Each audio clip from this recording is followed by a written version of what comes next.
everyone, I'm Hazrina Nordin from UMPSP STEM Lab, the Faculty of Electrical Electronics Engineering, University Malaysia Pahang Al Sultan Abdullah, the instructor for this course. Welcome to Chapter 5 of our micro-credential course on Raspberry Pi. In this chapter, we will look into networking and communication, focusing on LoRaWAN for long-range communication, MQTT for IoT applications, and power-saving techniques in wireless data transfer. By the end of this chapter, you will understand how to integrate your Raspberry Pi Pico or Raspberry Pi 4 with LoRaWAN to send and receive sensor data efficiently. In many IoT applications, devices are deployed in remote locations where traditional Wi-Fi for cellular network may not be viable due to high power consumptions or costs. LoRaWAN is an ideal solution providing low power, long-range communication for IoT application. MQTT, on the other hand, is a lightweight messaging protocol used in IoT systems to transmit data efficiently. Understanding these technologies will allow us to build scalable and efficient IoT networks. Throughout this module, we will look into the process of setting up long-range communication using LoRa and MQTT, the wireless data transmission and protocols, and understanding power-saving communication methods. LoRaWAN is a key enabler for IoT applications that require long-range, low-power data transmissions. With a LoRaWAN module connected to the Raspberry Pi, we can send sensor data over several kilometers using minimal power. This is especially useful in applications like smart agriculture, environmental monitoring, and remote assets tracking. We'll now walk through how to set up LoRaWAN communication in Raspberry Pi Pico. Take note that Raspberry Pi Pico can interface with LoRaWAN using SPI or UART. LoRaWAN operates using a star-of-stars topology. IoT sensors, also known as end devices, communicate with nearby LoRa gateway. This gateway then relay the data to network servers, which process the information and forward it to the application layer. This architecture ensures that low-power sensors can communicate over long distances without needing direct internet connectivity. The end devices or nodes are the IoT sensors or actuators that collect and transmit data. The LoRaWAN gateways act as intermediaries, receiving messages from multiple nodes and forwarding them to a central server that is known as network server. This server duplicates messages, manages devices connection, and ensures secure data routing where it is processed and visualized.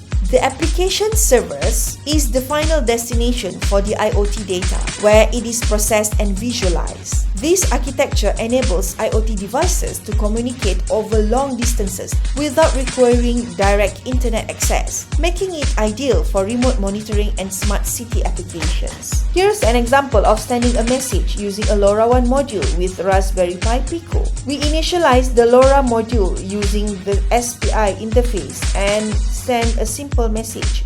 Hello, I am Hazrina. The data will be transmitted wirelessly over LoRaWAN to the nearest gateway. The setup can be expanded to send data in real time. Let's break down the Python code snippets that initialize the LoRaWAN communication module using the SPI Serial Peripheral Interface Protocol on a Raspberry Pi Pico. SPI1. This initializes the SPI peripherals. The Raspberry Pi Pico has SPI0 and SPI1 pin. The baud rate is 10 million. This sets the SPI communication speed to 10 MHz. The polarity 0 and the phase 0. These parameters define the SPI mode. Polarity 0 means the clock is low when idle. Phase 0 means the data is sampled of the rising edge of the clock. SPI is used to communicate with LoRaWAN receiver module such as SX1276 or RA02. Now, let's configure the LoRa module pins. CS assigned to pin 5 pin out configures GPIO pin 5 as an output for chip select. The CS pin is used to select LoRa modules when multiple SPI devices share the same SPI bus. Reset pin 14 pin out configures GPIO pin as an output for reset pin RST pin. The reset pin ensures that the module is properly initialized before communication begins. LoRa assigned to LoRa SPI CS reset. This line creates an SPI instance of the LoRa class, passing the SPI interface and control pins. The LoRa communication now is ready to send and receive data. Once the LoRa module is initialized, you can send and receive messages using command like LoRa send.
have a look on MQTT, which stands for Message Queuing Telemetry Transport.